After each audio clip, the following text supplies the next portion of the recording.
Hello friends, welcome back to the daily soap update. आज रात अनुपमा के सीरियल में क्या होने वाला है हम आपको इस वीडियो में बताएंगे। सो गाइस, वीडियो को पूरा देखिएगा एंड चैनल को सब्सक्राइब करना ना भूलिएगा। अगर आप लोगों को वीडियो पसंद आता है तो प्लीज वीडियो को लाइक कीजिएगा एंड बेल आइकन को जरूर प्रेस कीजिएगा। अदरवाइज आप लोगों के पास में नोटिफिकेशन नहीं मिल पाएगा। जैसे वीडियो अपलोड होगा आप लोगों के पास में नोटिफिकेशन आ जाएगा यदि आप लोगों ने बेल आइकन को प्रेस कर रखा है तो।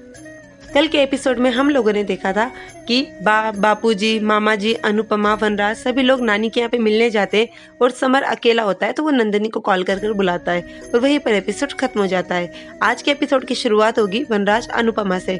जब सभी लोग एंजॉय करते हुए नानी के घर पर जाएंगे तो अचानक गाड़ी का टायर पंक्चर हो जाएगा। वनराज और अनुपमा दोनों उतर कर देखेंगे। वनराज बोलेगा ओफो, इसे भी अभी पंक्चर होना था।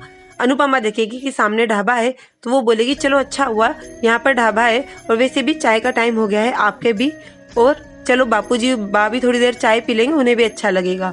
तो वनराज बोलेगा हाँ, इसी बहाने उनके पैर भी थोड़े से सीधे हो जाएंगे और उन लोगों को वो लोग उतरने का कहते हैं। सभी लोग उतरते हैं, चाय पीने के लिए जाते हैं, हंसी मजाक करते हैं और वनराज बोलता है वैसे भी देखो ना कितना अच्छा मौसम हो रहा है, इस अच्छे मौसम में चाय तो बनती ही है। और अनुपमा पुरानी बात सोचती है, जब वो एक बार नानी के यहाँ जाते हैं तो अनुपमा मौसम के कारण चाय पीने का कहती है तो वनराज मना कर देता है कि अभी इन सब चीज़ों के लिए टाइम नहीं है। बस अनुपमा यही सारी बातें सोचती है और वनराज चाय के लिए बोलता है और वहाँ पर जाकर टायर चेंज करता है। जब वनराज टायर चेंज करता होता है तो अनुपमा भी वहीं पर आ जाती है। तो वनराज बोलता है तुम यहाँ क्या कर रही हो, तुम वहीं पर जाकर बैठो। तो अनुपमा कहती है कि मेरी गुरु किंजल ने मुझे बोला था कि टायर सिर्फ गाड़ी चलाना ही मायने नहीं होता, उसका पानी, उसका पेट्रोल सब कुछ चेक करना होता है। तो मैंने सोचा कि ये भी मैं देख लूँ तो फिर मुझे समझ में आ जाएगा, कभी मुझे ऐसी ज़रूरत पड़ेगी तो मैं भी ये सब कर सकूँगी। तो वनराज बोलता है वैसे मैं तुम्हें एक बात बोलना चाहता था, बोली नहीं थी, तुम गाड़ी बहुत अच्छी चलाती हो। और कहता है जैसे खाना बनाने से आता है देखने से नहीं आता है, उसी तरह से ये सब काम करने से आता है देखने से नहीं आता है, चलो मैं तुम्हें सिखाता हूँ। उधर समर को दिखाते हैं और समर मन में सोचता है कि वाओ, आज मैं अकेला हूँ, मुझे कुछ ना कुछ नंदिनी के लिए बहुत अच्छा प्लान करना चाहिए। और सोचता है क्यों ना मैं उसके लिए एक डेट प्लान करूं और नंदिनी के लिए वो खाना बनाता है। जब वो नंदिनी के लिए खाना बनाता है तो किंजल का उसके पास में फ़ोन आता है। किंजल बोलती है समर तुमने खाना खा लिया, इतनी देर में उसे आवाज़ आती है तो वो बोलती है तुम खाना बना रहे हो। तो वो बोलता है हाँ, आज मैं खाना बना रहा हूँ। तो किंजल समझ जाती है, वो बोलती है अच्छा ये खाना नंदिनी के लिए बन रहा है। तो समर बोलता है हाँ भाभी, ये खाना मैं नंदू के लिए बना रहा हूँ। तो वो बोलती अच्छा है, ठीक है, हम लोग अकेले क्या गए, तुमने तो फिर अपनी डेट प्लान कर ली घर पर ही, चलो बहुत अच्छा है, इंजॉय करना। तो समर किंजल से बोलता है तो भाभी आप भी इस मौके का फ़ायदा उठाइए, आप भी तोशु भाई के साथ कहीं बाहर जाइए और आराम से घर आइएगा, घर आने की जल्दी मत कीजिएगा। किंजल उसकी बात समझ जाती है, मुस्कुरा देती है, बोलती चलो ठीक है बाय, मैं देखती हूँ।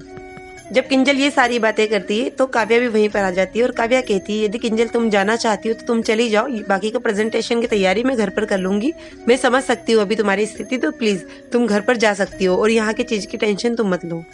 किंजल तोशु को वॉइस मैसेज भेजती है रात के डिनर के लिए।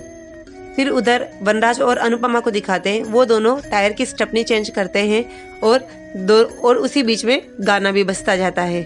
और जब वो टायर की स्टेपनी चेंज करते हैं तो अचानक गाड़ी का कुछ काला काला अनुपमा के गाल पे लग जाता है। तो वनराज उसे हटाने के लिए कहता है तो अनुपमा को समझ में नहीं आता है कि वो कहाँ पे लगा है। तो वनराज खुद उसके गाल से जो काला काला लगा होता है उसे साफ करता है और दोनों मुस्कुराते हैं। तो बा ये सारा सीन दूर से देखती है और बोलती है कि कान्हा जी ये दोनों साथ में कितने खुश नजर आ रहे हैं, कितने अच्छे लग रहे हैं, इनकी जोड़ी को बस इसी तरह से बनाए रखिएगा। फिर उधर समर को दिखाते हैं। समर जब घर पर होता है तो अचानक डोर बेल बजती है, उसे लगता है नंदिनी आई है। वो खुशी खुशी जैसे ही गेट खुलता है तो वहाँ पर एक आदमी खड़ा होता है। वो बोलता है सर आपने खाना ऑर्डर किया था। वो उसे खाना देता है और वो दरवाजा बंद करके अंदर आता है। फिर से डोर बेल बजती है, उसे फिर लगता है कि फिर नंदिनी है। जैसे ही वो दरवाजा खोलता है तो वो आदमी बोलता है सर आपने पैसे नहीं दिए। समर उसे पैसे देता है, फिर गेट बंद करके अंदर आता है तो फिर से डोरबेल बजती, उसे लगता है अब तो फाइनली नंदिनी ही आई होगी। जैसे ही दरवाजा खोलता है तो वो आदमी बोलता है सर आपने खुले पैसे नहीं लिए। समर को बहुत गुस्सा आता है, वो लेकर दरवाजा बंद करके अंदर आ जाता है। फिर से डोरबेल बजती, उसे लगता है वही आदमी फिर से डोरबेल बजा रहा है। वो जैसे गुस्से में दरवाजा खोलता है तो सामने नंदिनी होती है। नंदिनी कहती है क्यों, मेरा वेट नहीं कर रहे थे, किसी और का वेट कर रहे थे क्या। और ये बोलकर वो गुस्से में अंदर आती है और साथ में वो केक लेकर आती है और उससे केक खिलाती है। तो वो बोलता है बहुत अच्छा बना है। तो हो ही नहीं सकता, मुझसे अच्छा केक तो तुम्हारी पूजा बनाती होगी। फिर नंदिनी गाना ऑन करती है और डांस करना स्टार्ट करती है। वो डांस करती जाती है और समर उसे देखता है और बाद में डांस करते करते जब वो अचानक गिर जाती है तो समर उसे पकड़ता है और बोलता है वाह तुमने बहुत अच्छा डांस किया है। तो नंदिनी बोलती है मुझसे अच्छा डांस तो तुम्हारी पूजा करती है ना। तो वो बोलता है नहीं, मेरी मम्मी के बाद में यदि दुनिया में कोई बहुत अच्छा डांस करता है तो वो तुम हो, तुम्हारे जैसा कोई भी नहीं है, न तो वो पूजा, और एक बात ध्यान रखना मैं सैमी नहीं हूँ, समर हूँ। और वो उसको लॉल बोलता है तो नंदिनी भी उसे लॉल बोलती है और दोनों एक दूसरे को प्रपोज करते हैं। उधर अनुपमा को दिखाते हैं। अनुपमा एक पेड़ के नीचे बैठी होती है, बहुत सारे फूल गिरते हैं, वो ये देखकर बहुत खुश होती है। तो वहीं पर वनराज आ जाता है। वनराज के आते ही वो खड़ी होने लग जाती है तो वनराज उसे मना करता है और बोलते हैं कि तुम देखो ना कितना अच्छा है, तुम यहाँ पर बैठी हुई हो और फूलों की बारिश हो रही है, खुशियाँ ढूंढना चाहो तो हर जगह खुशी मिल सकती है। तो अनुपमा कहती है औरतों के लिए खुश होना बड़ी बात नहीं है, वो छोटी छोटी बातों पे खुश हो जाती है, चाहे वो बिंदी हो, चाहे वो रसोई में आई हुई एक छोटी सी चिड़िया हो, वो हर चीज़ को देखकर खुश हो जाती है। तो वनराज बोलता है तुम सच कह रही हो, हंसी ढूंढना चाहो, खुशी ढूंढना चाहो तो हर जगह, बस मर्दों को वही ढूंढते नहीं आती है। फिर उधर समर और नंदिनी को दिखाते हैं। नंदिनी बोलती है मैं कितने दिनों से ये बात छुपा रही थी, बिल्कुल भी नहीं चाह रही थी कि ये बात मैं तुमको बताऊं, लेकिन जब से तुमने पूजा की बात करी तब से न जाने मुझे क्या हो गया, मुझे एक इनसिक्योरिटी सी फील होने लगी, मुझे लगा कि मैं तुम्हें खो दूंगी, और बस जिस बात को मैं अभी तक दबा के रख रही थी वो बात आज जुबा पे आ गई। तो समर बोलता है तुम्हारी आंखों पे तो ये बात बहुत दिनों से मैं पढ़ रहा था, पहली बार तुम्हारी जुबा से सुना है। फिर उधर काव्या को दिखाते हैं। काव्या ऑफिस से घर आती है तो सोचती है आज मैं जल्दी आ गई हूँ तो थोड़ा सा काम घर से कर लूंगी, और अचानक उसकी डोरबेल बजती है। वो जैसे दरवाजा खोलती है तो वही लड़का होता है जो उसे पहले फॉलो कर रहा होता है। तो वो लड़का बोलता है कि मैं ये बाजू वाला फ्लैट लेना चाहता हूँ, तो सोचा थोड़ी सी जानकारी आपसे ले लूँ, ये फ्लैट कैसा है। तो काव्या कहती है इसके बारे में तुम्हें सिक्योरिटी से बात करनी चाहिए, मैं नहीं बता सकती और वैसे भी मैं बिजी हूँ। जैसे वो दरवाजा बंद करने लग जाती है तो वो आदमी बोलता है मुझे पानी मिलेगा। काव्या उसे पानी देती है, वो पानी पीकर चला जाता है। और जब वो शाम को काम कर रही होती है तो उसे ऐसा लगता है कि कोई दरवाजे पर खड़ा हुआ है। जैसे ही वो दरवाजा खोलती है तो वही आदमी दिखता है और वो बोलती तुम फिर से, और वहीं पर एपिसोड खत्म हो जाता है। कल के एपिसोड में दिखाएंगे कि वनराज और अनुपमा जब दोनों साथ में घर पर आएंगे तो समर और नंदिनी को देखकर वनराज को गुस्सा आएगी और वो बोलेगा ये क्या बेहूदगी है, घर से बड़ों के जाते ही तुमने ये सब करना शुरू कर दिया।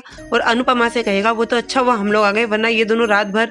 तो समर को गुस्सा आएगी और वो बोलेगा मिस्टर शाह आप ये सब कहकर मेरे प्यार की इंसल्ट कर रहे हैं। सो गाइज ये सब हमें कल के एपिसोड में दिखाएंगे। सो और आगे की अपडेट के लिए डेली सोप अपडेट से जुड़े रहिएगा। हम लोग कल फिर मिलेंगे नए एपिसोड में, तब तक के लिए take care and bye bye.